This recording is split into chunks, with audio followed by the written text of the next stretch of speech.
मर्यादा पुरुषोत्तम प्रभु श्री राम को जानना परम सौभाग्य का विषय है। ऐसे में ये भी जानना चाहिए कि श्री राम के अवतरण का माध्यम कौन थे। राजा दशरथ के यहाँ पुत्र यष्टि यज्ञ किसने करवाया? कहाँ रहते थे वे?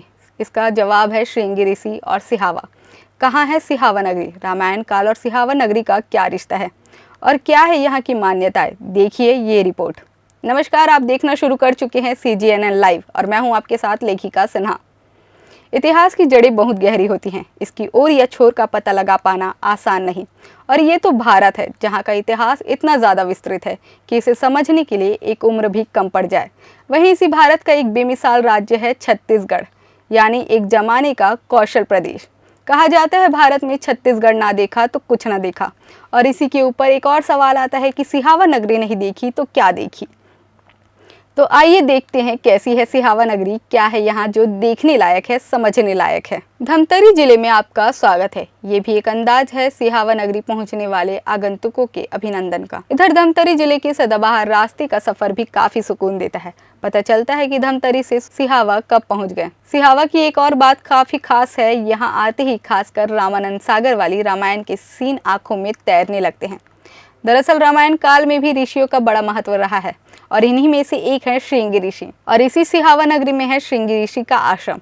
कौन है श्रृंगी ऋषि? तो इसका जवाब बता देते हैं कि वही श्रृंगी ऋषि जिनके आशीर्वाद से राजा दशरथ को पुत्र प्राप्ति हुई। श्रृंगी ऋषि ने ही अयोध्या में राजा दशरथ के यहाँ पुत्र यष्टि यज्ञ करवाया था, जिसके तीनों भाइयों सहित भगवान श्री राम पृथ्वी पर अवतार हुए। इस दृष्टि से राम को धरती पर लाने का प्रमुख श्रेय छत्तीसगढ़ को ही प्राप्त है। अब बात की जाए सिहावा की, यहाँ पर तो एक पहाड़ी है बंजर सी, जिस पर बड़े बड़े पत्थर और कुछ पौधे दिखाई देते हैं। नीचे बराबर में महानदी बहती है। यहाँ अपने उद्गम से मुकाबले यहाँ कुछ बड़ी हो गई है, अब एक छोटे स्वरूप में नहीं बहती। यहाँ पहाड़ी पर भी एक छोटा सा कुंड है। कुछ लोग ये भी कहते हैं कि ये भी एक महानदी का उद्गम है। इसका सीधा संबंध नीचे बह रही महानदी से है। अगर कुंड में फूल आदि डाले जाए तो वो महानदी में पहुँच जाते हैं। इस शुष्क पथरीली पहाड़ी के शीर्ष पर पानी का कुंड होना आसपास के लोगों के लिए एक चमत्कार जैसा ही है। वहीं विज्ञान से जुड़ा सवाल ये भी है कि यहाँ कुंड में पानी क्यों है, वो भी ऐसे कुंड में जो सीधा नीचे महानदी से जुड़ा है। सिहावा में ये भी प्रसिद्ध है कि यहाँ पहाड़ी पर ऐसे खोखले पत्थर हैं जो बजते हैं। पहाड़ी से नीचे उतरने पर फिर एक आश्रम मिलता है। यहाँ से निकलने पर कर्क आश्रम ही मिलता है। यही सिहावा की यात्रा का अंतिम पड़ाव है। यदि पास में बस्तर जैसा प्राकृतिक सौंदर्य निहारना है तो सिहावा नगरी एक आदर्श पर्यटन स्थल के रूप में दिखाई देता है।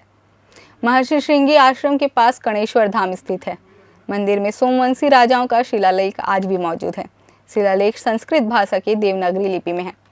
16 पंक्तियों की आयताकार भीतर शिलालेख, जिसे कांकेर के सोमवंशी राजा कणराज के शासनकाल में सक संवत 1114 में उत्कीर्ण कराया था। शिलालेख से पता चलता है ये महाराज कणराज ने अपने वंश की कीर्ति को अमर बनाने के लिए कणेश्वर देवहत में 6 मंदिरों का निर्माण करवाया था। पहला अपने निसंतान भाई कृष्णराज के नाम, दूसरा मंदिर प्रियपद्धि भोपाला देवी के नाम बनवाया था।